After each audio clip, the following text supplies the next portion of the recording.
Jordan, Bet, we are back on the Flamingo Property Investing Podcast, mate. Welcome. Thank you. You're a lot more natural now at podcasting. You just look a lot more relaxed when we get into the studio. That's what happens. That's good. Growth is good. What is this? Like episode, 5 or 6, maybe? Even more? 5. We've done a few, huh? 6. Yeah, we've done a few. It's been a while since the last, though. That's right. So we're going to bring the juice in this podcast. What we're going to run through today is we've done one episode on this before, which was like the fallacy of getting to a $10 million property portfolio in 2024 is really, unless you've got a 30-year time horizon to get there, it's challenging. You need a lot of income. I think we worked out you need about $1 million of income to be able to get a $10 million portfolio. I forget how much debt that was carrying now, but it was probably $6 or $7 million worth of debt. And it was essentially, rolling out of one property into the other as fast as you could to get to that 10 mil gross asset value. Today, what we're going to talk through is a subset of that, but essentially we've got an example of a couple earning decent income. They're rent investors. They've got some cash to start with, and we're going to compare side by side what it looks like if I were to go the personal route. So go out, buy the property in the personal name, continue to refinance into the second one, third one, fourth one, fifth one, and we're going to see the impacts of carrying more debt and what that does to how much income you need to earn. And then we're going to compare that side by side to what would that same couple be able to do instead of going in their personal name if they went inside of a trust or a company structure. We're not going to get into the nuts and bolts of how the company and trust structuring works. We've done that in the previous episodes. If you haven't listened to that, listen to that episode first because you'll understand what we're talking about. Then come back and listen to the juice. But Jordan, run us through the I guess data of these people, who they are, what they're earning, how much they're spending in rent, what cash they're starting with, and then we'll do personal name first, and then we'll do trust second. Sounds good. The juice. So personal name. Pocket. So just to kind of simplify it, I've removed any kind of standard complexities like additional debts and things like that, and just use cookie cutter kind of numbers, really just to kind of demonstrate how much that income needs to So essentially no credit cards, no car loans. They're just a straight up and down correct PAYG employees. Rent investors. How much are they spending in rent per week? So I've got here husband and wife, $120,000 each, PAYG, $700 a week rental expense. Mm-hmm. So $240 combined income. Yep. Renting with $700, no other liabilities, no credit cards, no kids. Mm-hmm. And we've gone and said they've gone and purchased an investment property, $750 a week. So let's say target $1 million purchase price. Yep. On that income for their first acquisition, they would have approximately 1.4. So $1.4 million worth of borrowing capacity on their $240 of income, renting for $700 a week. Correct. So let's say they went and purchased their first, let's just say $1 million, put down $250. They would then borrow $800,000 of that, which would then leave them $600,000 worth of capacity left over. Yep. So just repeating that for people, they've got $250 worth of cash. Yep. They obviously they can't buy for 1.4 because they don't have enough cash for a 20% deposit. Yep. So they're buying for $1 million. Yep. Putting in 20%, which is $200. Yep. The other 50's stamp duty costs, all the rest of it. Correct. So this is on the assumption they want to buy for $1 million and they want to essentially try to keep some capacity to then rinse and repeat, right? Yep. Now, on the assumption they don't continue to save and they now want to leverage using equity, so assuming they bought well, property value goes up. We're trying to, I guess, understand how much income they need to increase their household by to then borrow 100% with the same target purchase price, right? With all other things remaining equal. So they want to buy another property not for $600, but for $1 million. $1 million. Yep. Yeah. Which then means, inclusive of cost stamps, we need about $1,050,000 borrowing. Mm-hmm. So if they've already got $800K worth of borrowing, they buy a second property, again cookie cutter, another $750 worth of rent, and they want to borrow another $1,050,000 on top of the $800. They then need to increase their income by about $20,000 to get from that $600 plus the rental to get to another $1,050,000. $20,000 each or $20,000 combined? $20,000 combined. So they need to go from having a combined income of $240 to a combined income of $260. $270. $240 to $270. $30,000, sorry. $30,000. So $15,000 each. They're getting a pay rise. Gone to Jordan. They've said, I've been a great broker this year. Jordan, give me some cash. And you say, mate, here's 15 per person. Okay, so they've got an extra $30,000 of income. That has then allowed them to buy another property for $1 million, which is exactly the same as the first property. But instead of putting in their $200 of deposit and $50,000 of cash for stamp duty, they've borrowed that from the first property. So they've borrowed 105%, which is what gives us that $1,050,000 debt. Correct. So now they've got two properties, renting for $750 each. Yep. and now they've got 1.85 million worth of debt, right? $2 million worth of assets, well, thereabouts, and it would have to be more than $2 million worth of assets because the first one has to have grown, and they've got about 80% debt on that. Correct. Cool. So and their income's had to increase by 30 grand, which, if you work hard, you should be able to get that within 12, 24 months if you're in a role that allows for it. Of course. Cool. Of course. So the increase in income hasn't been a lot because they left some capacity on the table, and I guess because they're still in their early stages of, leveraging, right? Yeah. Then if we rinse and repeat, let's go for property 3. So same target, want to buy $1 million again, borrow $1.05 million, put down no cash. Third property rents for the same amount, $750 a week. Yep. Which means existing debt 1.85. They want to borrow another $1.05 million, which would take their debt to 2.9. Now they have to increase their income from 270 to 390. Right. So instead of being on $135,000 each now, they've got to be on 185, 190 each. Correct. Right. So that's a pretty big jump then, right? Yeah. And that then allows them to buy another $1 million asset, borrow the stamp duty on top. So then they're carrying $2.9 million worth of debt or thereabouts, and they've probably got an asset value of somewhere in the mid-threes. Correct. Right. Okay. So now, this is still not completely out of reach, but as you can see, it's starting to get a little bit harder to be able to buy. Yeah. And what's the statistics on property investing? Let's get this up because it does change a little bit, this is published on the 27th of October, so very recent. 2.24 million taxpayers in Australia are property investors, and collectively they own 3.25 million investment properties. Just under 71.5% of all of those investors only buy one property. Another 18.9% hold 2, which essentially means 90% of all property investors, or close enough to it, get stuck at 2, which is what we're talking about here. Then 5.8% more investors hold 3 investment properties, so essentially 95% of investors are 3 or less, and then the numbers decrease very dramatically between 3 or more to 4 or more. Then it's 97% of property investors, then 90, and then it's essentially if you own 6 or more, you're in the 0.9% of all property investors. So this is when you can see it starts to get a little bit harder. That's good. This scenario goes to 6, which is what I'm. There we go. So to make it into the 0.9% of all property investors, right? On $1 million purchase, right? Yeah. Yeah.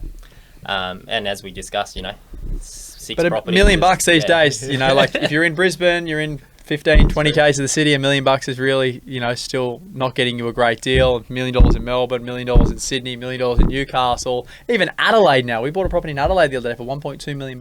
Yeah, I've been learning a bit about Adelaide. It's not cheap. Not cheap at all. And Perth, I hate Perth, but it's not cheap either. You can't buy your $400,000, $300,000 properties anymore. They're like $800,000 to $900,000. All right, let's go again. Number 4. So same thing. Borrow $1.05 million, purchase property number 4, add another $750 a week rent. Existing debt 2.9, proposed debt $1.05 million takes us to $3,950,000. Mm-hmm. Income now needs to go up about another $100,000, so now they need to be earning $490. So almost $250 each. Correct. Right. That then gets you to probably a $5-ish million portfolio. Yeah. Carrying 80% debt or close enough to it. Yeah. And also remember when we're doing this, most people aren't buying properties every week, right? So if let's say there was 5 years between these 5 purchases or 4 purchases, which is even buying one a year is still good going. Property market, the property prices increase, right? So the $1 million purchase in 5 years' time is not getting you the same property as a $1 million property. True. Number one, so that's another thing to consider here. So even though we are doing it at $1 million purchase price, that's probably reality because you're getting less and less and less for your mil. Yeah. Okay, so $5 million asset base, $4 million worth of debt, you essentially need $500,000 worth of income. Yeah, and again, and you're still renting at the same cost, for $700 a week, just for the purpose of this illustration. Which in reality, people are probably going to have kids, probably want to buy a nicer car when you're earning $500,000, and then probably renting at a nicer place, right? That's right. Get some Louis Vuitton shoes. Or renting Bronte. Potentially. All right, so let's go property number 5. Buy another $1 million property, borrow $1.05 million using equity out of the 4 properties that have hopefully grown. Still renting, and existing debt 3,950,000, proposed debt 1,050,000, which means total debt 5 mil. They need to increase their income another 100k. So now they're earning about 600, 300 odd each. Yep. To then buy property number 5. And they'd be carrying then $5 million worth of debt, probably $6 to $6.5 million worth of asset value. Yeah. Okay. Let's get into the 0.9%.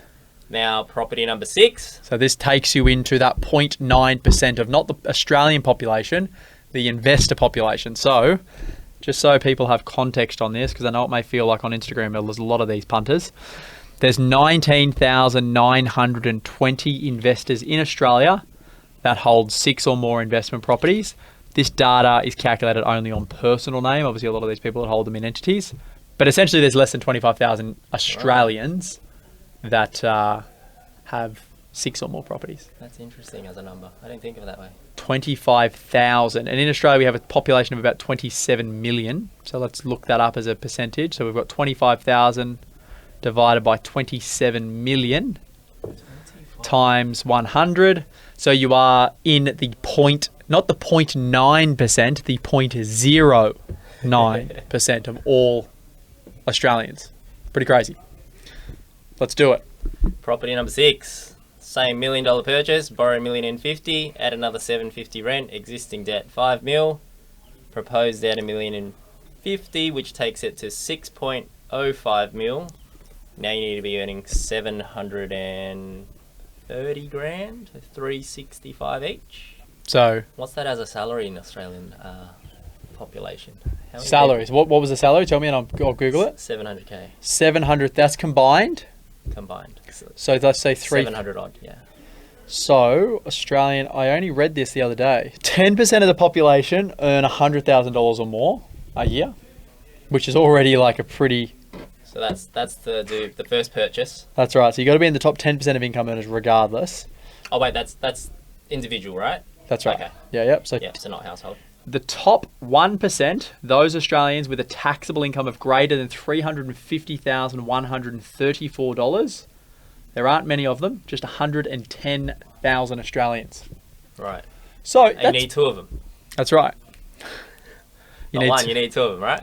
So there's 50,000 potential couples. Yeah, correct.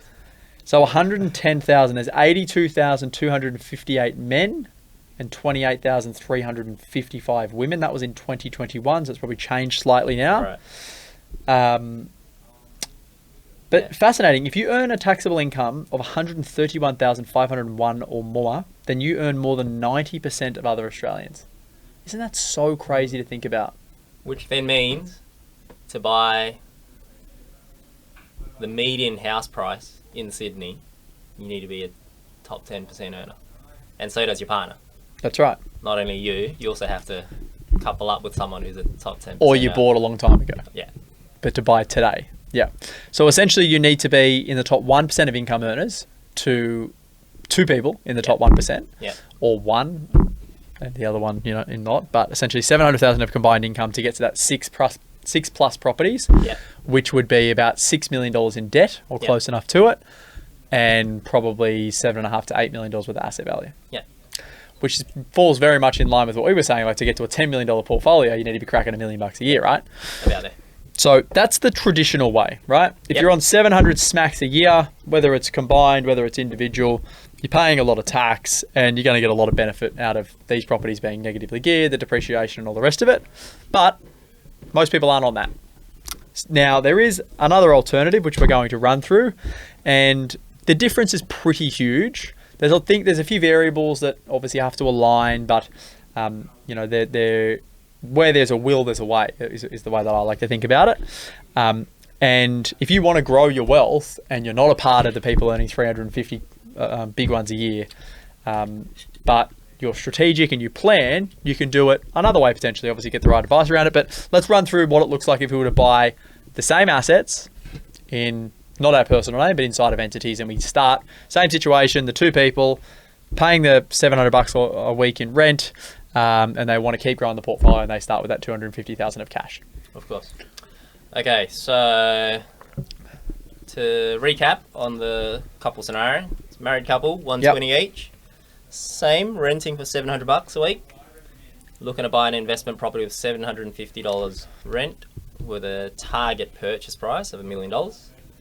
If they set up a corporate entity like a corporate trustee or a company, borrowing capacity is less because of how the banks calculate the gearing benefit. They don't take into consideration your negative gearing and depreciation. Correct. So instead of being able to borrow $1.4 million, how much can you borrow? $1 million. So, $1 million. Yeah, so lost 400,000 capacity. Which is what, roughly 30%, give or take? Yeah. Yep. But for the purpose of this transaction, that's enough because we're looking to borrow 800, which means borrow 800 in a corporate entity, put down 250. That corporate entity has about 200K left of borrowing capacity. So we're still buying the same asset at $1 million. Yeah.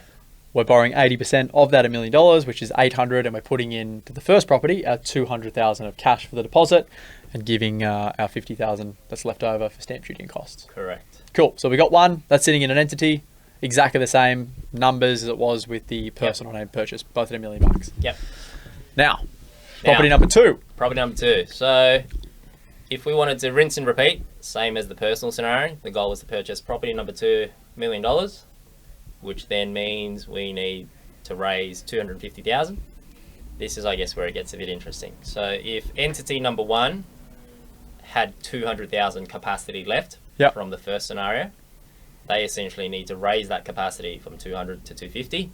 So they need to be able to borrow the extra 50 for stamp duty. Correct, which then means roughly 5,000 more salary, right? So instead of earning 120 per person, they're about 125 per person. That'll raise that 200 to 250. Which essentially is keeping in line with inflation. So if we were on 125 salary and we go up by 3%, we've gone up by $4,000. Yep. Now, if we can pull that 250 out of entity number one. Yep. So the property has to have grown from $1 million to probably 1.2 or something. Yep. A little bit more. Yep. Give or take. Pulled out that 250, taken that out. If over time that entity then became self-sufficient, washed its own face. Rental income covers the expenses. Yep.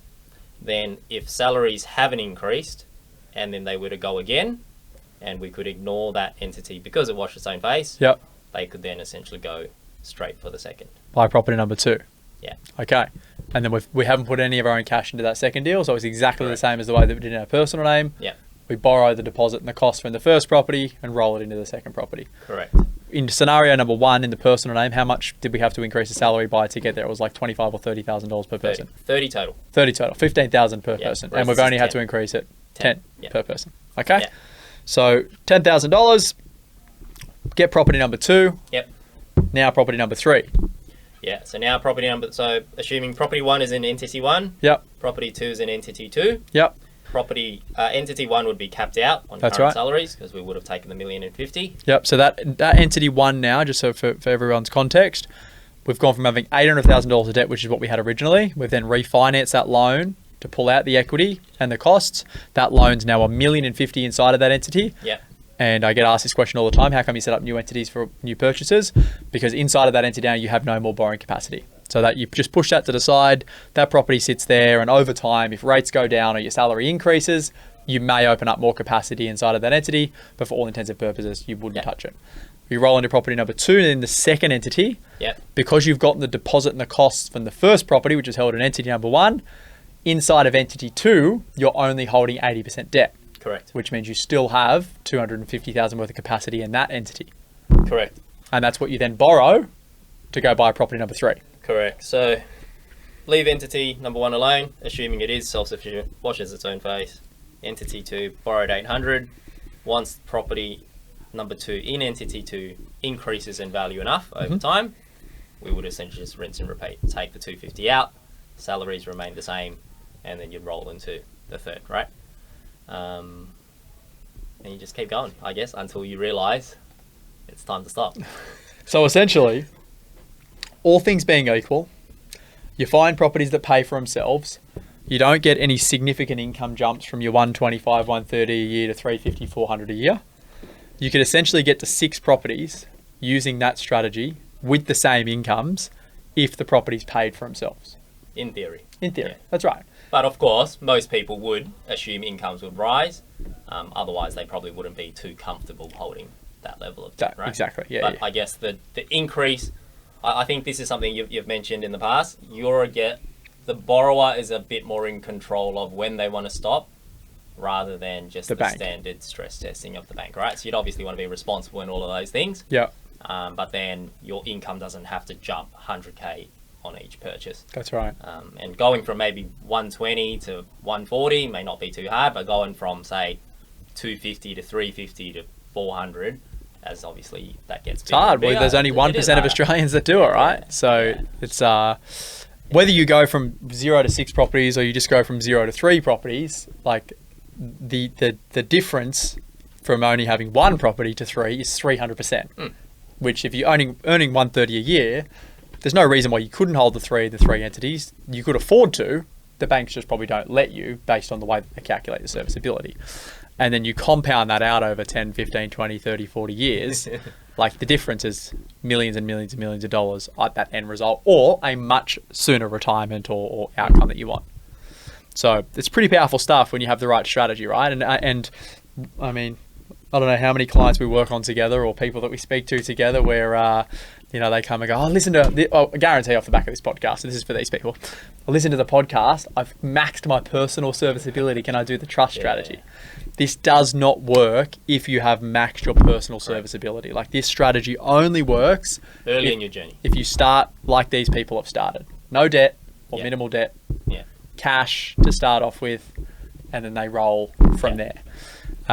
Another time that it can work as well, and we've had this from clients of ours where they had the owner-occupier property, bought it for 800, sold it for 1.5 or something like that, 1.6, and come out with a big chunk of cash, 700 or 800 grand.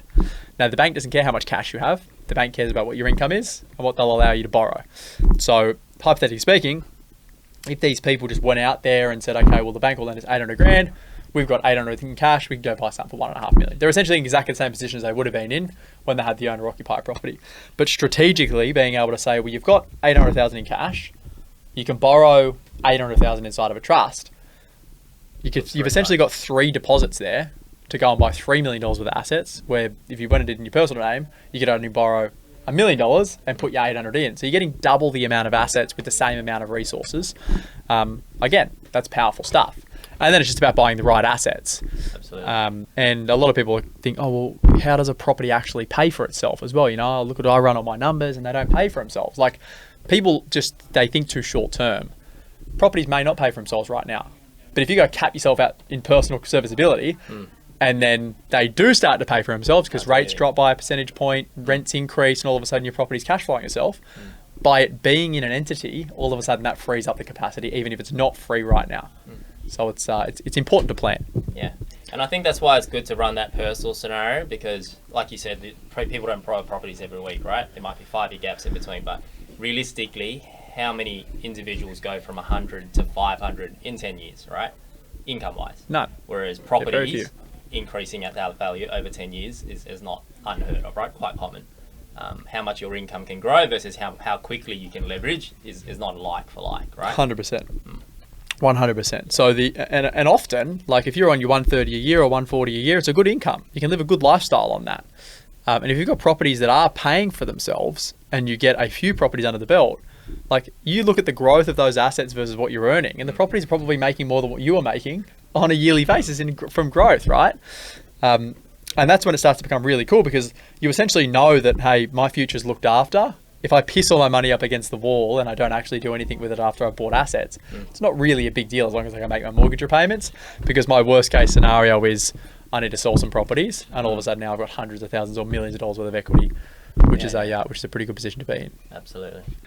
Another thing we were chatting about, actually, we just had a coffee before the potty and we were chatting about how people actually don't think often about their finite serviceability. They think that, and we spoke and I said, you actually thought the same thing, right? I thought the same thing when I started investing. It was like, oh, what? So you just fucking buy a property and then just keep buying them?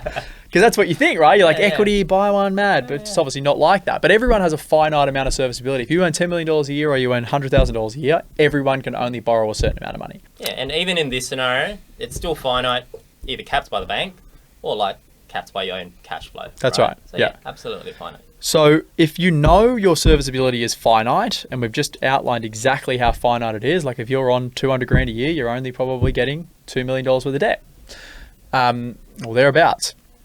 So if you know you've only got that $2 million and you think that I've only got $2 million to invest for my whole life, or $2 million worth of debt to use my whole life, when you think about it like that, you would go, well, fuck, I really need to make the right decisions. Absolutely. Because if I make $2 million of bad decisions, that's not a good thing. Absolutely. But if I make $2 million of really good decisions, that could be tens of millions of dollars in 30 years' time.